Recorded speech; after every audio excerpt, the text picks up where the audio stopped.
ప్రపంచ యాత్రికుడు అన్వేష్ ఇప్పుడు అలీ భార్య మీద అనుచితమైనటువంటి వ్యాఖ్యలు చేశారు. ఆన్లైన్లో బెట్టింగ్ యాప్లను ప్రమోట్ చేయడం కన్నా మీరు చనిపోవడం మేలు అన్నట్లుగా అన్వేష్ ఇప్పుడు అలీ భార్యని ఉద్దేశించి అనుచితమైనటువంటి వ్యాఖ్యలు చేసినటువంటి నేపథ్యంలో ఈ అంశం మీద మనం పూర్తి స్థాయిలో విశ్లేషణ చేసుకుందాం. ప్రస్తుతం మనతో పాటున్నారు ప్రముఖ సామాజికవేత్త, ప్రముఖ రాజకీయ విశ్లేషకులు కృష్ణకుమారి గారు. మేడంతో మాట్లాడదాం. మేడం నమస్తే. మేడం నమస్తే. ప్రపంచ యాత్రికుడైనటువంటి అన్వేష్ అలీ భార్య మీద అనుచితమైనటువంటి వ్యాఖ్యలు చేశారు. ఆన్లైన్లో బెట్టింగ్ యాప్లను మీరు ప్రమోట్ చేయడం కంటే మీరు చనిపోవడం మేలు అన్నట్లుగా ఆయన మాట్లాడాడు. గతంలో కూడా ఈ బెట్టింగ్ యాప్లను ప్రమోట్ చేస్తున్నటువంటి ఇన్ఫ్లుయెన్సర్ల మీద, సినీ సెలబ్రిటీల మీద ఆయన వ్యాఖ్యలు చేయకుండా వారి కుటుంబ సభ్యుల మీద అసభ్యకరమైనటువంటి వ్యాఖ్యలు చేశారు. ఏంటి అసలు అన్వేష్ వ్యాఖ్యల్ని ఎలా చూడాలి? ఇప్పుడు అన్వేష్ ఇందాక ఇప్పుడు మీరు చెప్పిన దానికంటే కూడా ఇంకొంచెం దారుణంగానే కామెంట్ చేశాడు. ఏంటంటే వ్యక్తిత్వ హననం చేశాడు. అంటే ఏమన్నాడంటే అలీ వైఫ్ గురించి, ఇప్పుడు ఈమెకేం పోయే కాలం, బెట్టింగ్ యాప్లకి ప్రమోషన్ చేయటం ఎంతవరకు కరెక్టు అది ఇది అని అన్నాడు. నేను కూడా ఒప్పుకుంటా, ఏం పోయే కాలం అని అంటా నేను కూడా. కానీ అతను అక్కడి నుంచి దాటి ఏమన్నాడంటే, ఇప్పుడు ఆమె బెట్టింగ్ యాప్లకి ప్రమోషన్ చేసింది కాబట్టి ఆమె ఇంట్లో ఎవరో ఒకరు చనిపోవాలి అన్నాడు ఫస్ట్ మాట. రెండో మాట ఏమన్నాడంటే, పవిత్ర రంజాన్ మాసంలో ఇలా చేయడం ఎంతవరకు కరెక్టు, వాళ్ళు అన్నీ మంచి పనులే చేయాలి పవిత్ర రంజాన్ మాసంలో అని. అసలు నిజంగా అల్లానే ఉంటే గనక వాళ్ళ ఇంట్లో ఎవరో ఒకరు చచ్చిపోవాలి ఇలా మాట్లాడాడు. అంటే ఈ మాట్లాడటం వెనకమాల అతను కొంతమందిని సంతోష పెట్టడానికి మాట్లాడిన మాటలు కొన్ని ఉన్నాయి దీంట్లో. ఆ కొంతమంది ఎవరు అంటే, ఇప్పుడు ఈ దేశంలో నడుస్తున్నది అందరికీ తెలిసింది జాతీయవాదం అంటారు. జాతీయవాదం, హిందుత్వవాదం. ఇప్పుడు ఈ మొత్తం దీంట్లో మనకి ఈ కేసులు అయిన వాళ్ళందరిలో ఇద్దరు ముస్లిమ్స్. ఎవరు? ఒకళ్ళు జుబేదా అలీ భార్య, ఇంకొకళ్ళు ఇమ్రాన్. ఈ ఇద్దరు తప్పితే ఇంకెవ్వరు లేరు. మిగతా వాళ్ళందరూ హిందువులో లేదా క్రిస్టియన్సో మనకు తెలియదు ఎవరెవరు ఉన్నారు. ఏదైనా ముస్లిమ్స్ కాని వాళ్ళే ఉన్నారు. వాళ్ళకి మతం ఉందిగా, మరి వాళ్ళ దేవుడు కూడా వాళ్ళని శిక్షించాలిగా, వాళ్ళని చంపేయాలిగా. ఆ మాట ఎందుకు అనలేదు? ఎందుకు జుబేదా గురించి ఎందుకు మాట్లాడాడు? ఇమ్రాన్ గురించి ఎందుకు మాట్లాడాడు? పైగా అతను ఇమ్రాను పాకిస్తానీ ముస్లిం అని అన్నాడు. ఎవరు చెప్పారు నీకు అతను పాకిస్తానీ ముస్లిం అని? పాకిస్తానీ ముస్లిం అని ఎవరు చెప్పారు నీకు? పైగా ఇక్కడ హిందువుల కుర్రాళ్ళ డబ్బులన్నీ కొల్లగొట్టి పాకిస్తాన్కి పంపిస్తున్నాడు అన్నాడు. ఇమ్రాన్ దగ్గర అంత వ్యవహారం ఉందా? మరి అసలు నేను ప్రపంచ యాత్రికుడిని అని నువ్వు చెప్తున్నావు. నువ్వు ఒక దేశానికి నువ్వు ప్రతినిధిగా ఫీల్ అవుతున్నప్పుడు, అంటే హిందుత్వానికి నువ్వు అంత ఇదిగా మంచిగా గోడ కట్టుకోదలుచుకున్నప్పుడు, నువ్వు తిరుగుతున్న దేశాలన్నీ క్రిస్టియన్ దేశాలు. ప్రపంచంలో ఎక్కువ దేశాలు క్రిస్టియన్ దేశాలే కదా. ఆ తర్వాత ముస్లిం రాజ్యాలు, ఆ తర్వాత హిందూ రాజ్యాలు 2, 3 ఉన్నాయి, అంతేగా. మరి అలాంటప్పుడు నువ్వెలా ఆ దేశాల్లోకి వెళ్ళి ఆ దేశాల్లో ఆడపిల్లలను తిడతా, ఆటగాడు అనేటువంటి సిరీస్ని చేస్తా, చవక అని మాట్లాడుకుంటూ నువ్వు ఇలా పెచ్చిరిపోయి నువ్వెందుకు మాట్లాడుతున్నావు? పైగా ఇమ్రాన్ వాళ్ళ అమ్మ గురించి నువ్వేం మాట్లాడావు? అసలు సగం తెలుసు. అసలు బెట్టింగ్ యాప్ ని ప్రమోట్ చేసింది ఇమ్రాన్, అలాగే భయ్యా సన్నీ యాదవ్. వారిద్దరు తల్లి ఏం చేసినట్లు అదే నాకు అర్థం కావట్లా. వాళ్ళ తల్లుల జోలికి ఎందుకు వెళ్ళాడు వీడు? పైగా ఏమంటాడు ఇంకొక మాట, అసలు ఇమ్రాన్కి తండ్రి లేడు, వాళ్ళ నాన్న బతికే ఉన్నాడంట, వాళ్ళమ్మ చార్మినార్ చుట్టుపక్కల వ్యభిచారం చేసుకుంటూ బతుకుతుందని. భయ్యా సన్నీ యాదవ్ని వాళ్ళ అమ్మని ఏకంగా వ్యభిచారమే చేయమని చెప్పాడు సికింద్రాబాద్. ఆమెమో చేస్తుందని చెప్పాడు, ఈమెనేమో చేయమని చెప్పాడు. ఇప్పుడు చేస్తున్నందుకు ఆమె ఇమ్రాన్ చెడ్డోడు, మరి ఈమె చెయ్యమని చెప్తున్నాడు కదా. ఈమె చేస్తే మరి ఇప్పుడు భయ్యా సన్నీ యాదవ్ కూడా చెడ్డోడు కింద లెక్క అవుతాడుగా. సరే, ఇప్పుడు ఏం చెప్తున్నాడు? భయ్యా సన్నీ యాదవ్ వాళ్ళ అమ్మని నాన్నని గుండు కొట్టి గాడిదల మీద ఊరేగించాలంట. మరి అసలు నీ మీద కేసులు ఉన్నాయి. మరి నువ్వు మాట్లాడుతున్నటువంటి భాషకి వారి తల్లిదండ్రులను ఎవరైనా టార్గెట్ చేస్తే ఇతనికి ఎలా ఉంటది? అదే కదా. మనకి ఆ మాత్రం ఒక సంస్కారం ఉంది. ఇప్పుడు మనం ఏదన్నా మాట్లాడితే అన్వేష్ మీద మాట్లాడుతున్నాం. అన్వేష్ వాళ్ళ అమ్మ ఎవరు, వాళ్ళ నాన్న ఎవరు, వాళ్ళ తమ్ముడు ఎవరు, ఈ మాట్లాడట్లా. ఎందుకంటే మనకు మనం ఒక సంస్కారంలో ఉన్నాం, ఆ సంస్కారాన్ని కొనసాగించాలనుకుంటున్నాం.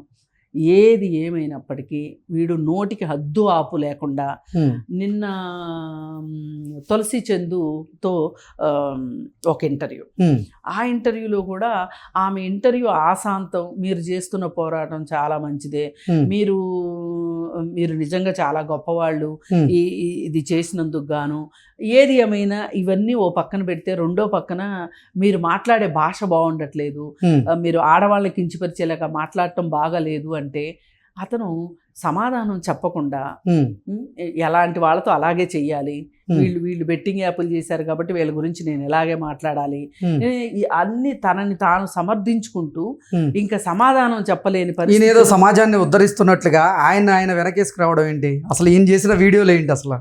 అదే కదా, ఈయన చేసిన వీడియోలు ఏంటి ఇవన్నీ పక్కన పెడితే ఇక చివరికి సమాధానం ఆమె ఏమైనా సరే ఇతనితో ఆ విషయానికి సమాధానం చెప్పించాలని కూర్చుని తులసి చందు. కానీ ఇతను ఒక చెప్పాడు అసలు పాయింట్ చెప్పకుండా మిగతా అన్ని చుట్టి చెప్తూ ఉంటే ఇంక ఏం చెప్పటం, ఆమె ఏం వదలట్లా, ఏం చెప్పాలో తెలియక నాకు టైం అయిపోయింది అని చెప్పి వర్షం పడుతుంది కావాలంటే వర్షం పడింది చూడండి అని చెప్పి వీడియో ఆపేశాడు. పైగా వాడు ఎంత వల్గర్ ఫెలో అనడానికి ఈమె మర్యాదగా ఇంటర్వ్యూ చేస్తుంటే వాడు అక్కడ బత్తాయి పళ్ళు కొనుక్కొని వచ్చి ఎవరు అమ్మటానికి వచ్చారు ఆశాంతం ఆ బత్తాయి పళ్ళు తింటూ, ఇప్పుడు మీరు ఈ దేశంలో ఈ రేటు ఉంటుంది, ఈ దేశంలో ఈ రేటు ఉంటుంది, అది ఇది అని చెప్తున్నారు కదా, ఇది కరెక్ట్ కాదు కదా అని ఆవిడ అడుగుతుంటే, అవును వాళ్ళు అమ్ముకుంటున్నారు కాబట్టే నేను చెప్తున్నాను, ఇప్పుడు బత్తాయి పళ్ళు వాడు నేను కొంటాను కాబట్టే కదా వచ్చాడు నా దగ్గరికి, వాడు అమ్మాడు కాబట్టే కదా నేను కొనుక్కున్నాను అని అసలు సంబంధం లేని విధంగా ఆర్గ్యుమెంట్ చేస్తూ ఇంక ఏం చెప్పాలో తెలియని పరిస్థితిలో ఒక రకంగా వాడు ఓడిపోయాడు నిన్న తులసి చందు ఇంటర్వ్యూలో. ఆఫ్ చేసేసాడు. అంటే నువ్వు సమాధానం చెప్పాల్సి వచ్చేసరికి నువ్వు సమాధానం చెప్పలేక ఆగిపోయావు. ఆ భయంతోనే ఇప్పటి వరకు అతను ఇంటర్వ్యూలు ఇవ్వడానికి కూడా ఇబ్బంది పడుతూ ఉన్నాడు. ఎవరికి ఇంటర్వ్యూలు ఇవ్వడండి, అతను మోనో యాక్షన్ లాగా అతను మాట్లాడుకుంటా ఉంటాడు. అది ఆ సవక అంట, లేకపోతే ఆటగాడు ప్రోగ్రామ్ అని చెప్పి. పైగా ఇంకొకటి ఏం చెప్తున్నాడంటే అతను భారతదేశం నుంచి ఎవరు కోరికలతో ఆగిపోవటానికి వీల్లేదు, అబ్బాయిలు ఆ ఊరేంటి థాయిలాండా, బ్యాంకాక్ వచ్చేయండి, టికెట్ కూడా చాలా తక్కువ, మీరు అక్కడికి వచ్చేసేయండి, అక్కడికి వచ్చేసేస్తే మీకు చవకగా దొరుకుతాయని చెప్తున్నాడు. నిన్న ఇంటర్వ్యూలో కూడా చెప్తున్నాడు. చెప్తూ ఉంటే నాకేమని అప్పుడు ఆవిడేం అడిగిందంటే, మరి ఇదే ఇష్టంతో ఇదే కోరికతోటి ఆడవాళ్ళు ఉంటే మరి వాళ్ళు ఏం చేయాలి అని అడిగింది. అడిగితే అతని దగ్గర సమాధానం లేదు. సమాధానం లేనప్పుడల్లా అతను ఆ చేతిలో ఉన్న బత్తాయి పళ్ళ మీదకో ఆ బిల్డింగ్ వైపుకో ఇటుపక్కో అటుపక్కో మార్చేస్తుంటాడు. వాడు ఒక స్థిరం లేని వ్యక్తి. కాకపోతే ఈ బెట్టింగ్ యాప్లు అనే విషయాన్ని తలకెత్తుకున్నాడు కాబట్టి కనీసం వాడికి 4 రోజుల పాటు వాడి గురించి మాట్లాడుకునే అవకాశం వచ్చింది. వాడి గురించి వాడు చెప్పుకోవటానికి కానీ వాడి పేరు మనం చెప్పటానికి కానీ అవకాశం దొరికింది. నిజానికైతే గనక మీలాంటి వాళ్ళు నాలాంటి వాళ్ళు అతని గురించి మాట్లాడే అర్హత కూడా లేని వ్యక్తి అతను. పైగా అతని మీద కేసులు ఉన్నాయి. ఓకే, అతని పైన కేసులు ఉన్నాయి. ఇండియా రాడు, వస్తానంటాడు కానీ రాడు. ఈ బూతులు మాట్లాడిన విషయానికి సంబంధించి ఒక అమ్మాయి చాలా పోరాటం చేసింది, ఎక్కడా బయటికి రాలా ఆ విషయం. అయితే ఆ బయటికి రాకపోతే ఆ అమ్మాయిని వీళ్ళు చాలా బెదిరించారు. ఆ అమ్మాయి వీళ్ళని వ్యతిరేకిస్తుంది అని చెప్పి ఆ అమ్మాయిని చాలా బెదిరించి నీకు నీ భర్తకి విడాకులు వచ్చేటట్లు చేస్తామని అంత దూరం వెళ్ళి చాలా చేశారు. కాకపోతే ఆ అమ్మాయికి ఫ్యామిలీ సపోర్ట్ ఉండి అమ్మాయిని ఏం చేయలేకపోయారు. ఆ అమ్మాయి కూడా ఏమీ చేయలేకపోయింది వాళ్ళని. ఇప్పుడు కేసు పెట్టింది. ఎప్పుడో దొరుకుతారంట, రేపు 16వ తారీఖు దొరుకుతారు అని చెప్పి చెప్తుంది ఆ అమ్మాయి. నేను ఏబిఎన్లో మాట్లాడిన దానికి చూసి ఎలాగో నా కాంటాక్ట్ పెట్టుకుని నాకు ఫోన్ చేసింది. ఫోన్ చేసి మాట్లాడితే నేను చెప్పాను ధైర్యం. ఇప్పుడు ఒకసారి ఎదురు దెబ్బ తగలొచ్చు, కానీ మనలో నీతి నిజాయితీ ఉన్నప్పుడు, ఒక చెడుని వెలికి తీయాలి అని అనుకున్నప్పుడు కొంచెం ధైర్యం కూడా కావాలమ్మా. ఏం పర్వాలేదు, మీ జీవితంలో మీరు చేయగలిగింది మీరు చెయ్యండి, మనకు ఒక తృప్తి ఉంటుంది. ఇప్పుడు దీన్ని బట్టి మనకి ఎవరు అవార్డులు ఇవ్వక్కర్లేదు, పూలదండలు ఇవ్వక్కర్లేదు. మనకి నా దృష్టికి వచ్చిన ఒక చెడుని నేను బయటికి తీసుకొచ్చారనే తృప్తన్నా మిగులుతుంది అని చెప్పాను. ఇలా ఉంది ఈ కథ. ఇలా కంచికి చేరింది అనమాట చివరికి. ఎందుకంటే పోలీసులు కూడా ఏం చేయలేని పరిస్థితి.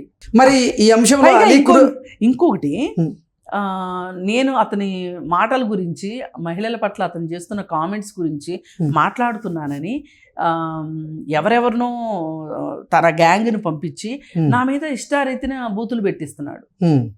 బూతులు పెట్టిస్తే ఎవరో నాకు చెప్పారు. నేను చెప్పాను, మన ఇద్దరం చేసిన వీడియోకి కింద కమెంట్స్ నేను ఒకటే అనుకున్నాను. నేను ఒకటే అన్నా వాళ్ళతోటి, ఏనుగులు వెళ్తే కుక్కలు మరుగుతాయి, అంతేగాని కుక్కలు వెళ్తుంటే ఏనుగులు మొరగవు. నేను ఏనుగునే, ఏమన్నా అనుకోని నన్నేం చేస్తారు. నేను మాట్లాడే కంటెంట్ విషయంలో నేను వెనక్కి తగ్గేదే లేదు. ఎందుకంటే నువ్వు తప్పు చేస్తుంటే ఎండగడతాం అంతే. నువ్వు మహిళల్ని ఇష్టం వచ్చినట్టు మాట్లాడితే ఒక్కటే గుర్తుపెట్టుకోండి, ఎవరి గురించి అయినా ఒక నిందితుడి గురించి మాట్లాడదలుచుకున్నప్పుడు నిందితుడి గురించే మాట్లాడాలి. నిందితుడి కుటుంబం జోలికెళ్ళి, ఆ కుటుంబంలో ఆడవాళ్ళ జోలికెళ్ళి మాట్లాడితే మటుకు సహించేది లేదు. పైగా అలీ భార్య జుబేదా గురించి కూడా చట్టం తన పని తాను చేసుకుంటుంది. ఏ శిక్షలో ఎలా కూడా నువ్వు చట్టం దృష్టికి సమస్యను తీసుకొచ్చావు, అంతవరకే.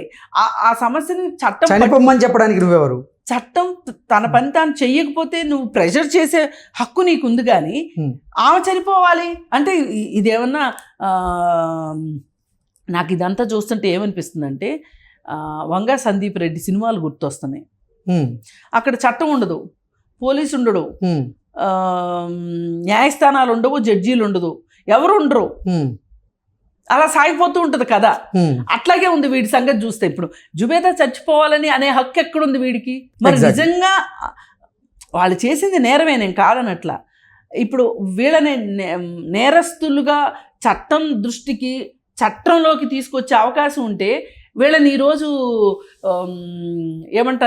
ఏమన్నారు వాళ్ళని సాక్షులు జాబితా దీనిలోకి ఎందుకు చేరుస్తారు? అక్కడ ఏదో చట్టంలోనే లోపం ఉంది, ఆ చట్టాన్ని సవరించాలని మాట్లాడాలి మనం. అందుకే నేనేం మాట్లాడుతున్నా, ఇది రాష్ట్రాల వల్ల అయ్యే పని కాదు. ఆ ప్రయత్నం చేసి చూశారుగా, ఇక్కడ కేసీఆర్ చేశారు, అక్కడ జగన్మోహన్ రెడ్డి చేశాడు, కానీ రాష్ట్రాల వల్ల అవ్వట్లా. ఇది కేంద్రంలోనే జరగాలి, కేంద్రం స్థాయిలో జరగాలి. ఇది దానికోసం ఒత్తిడి చేద్దాం అందరం, దానికోసం పోరాటం చేద్దాం. అంతేగాని ఎవరో ఒకరిద్దరు అడ్వర్టైజ్మెంట్ ఇచ్చినోడు చచ్చిపోయినంత మాత్రాన ఈ సమస్య ఆగిపోద్ది అని అనుకోవద్దు. Okay madam, thank you.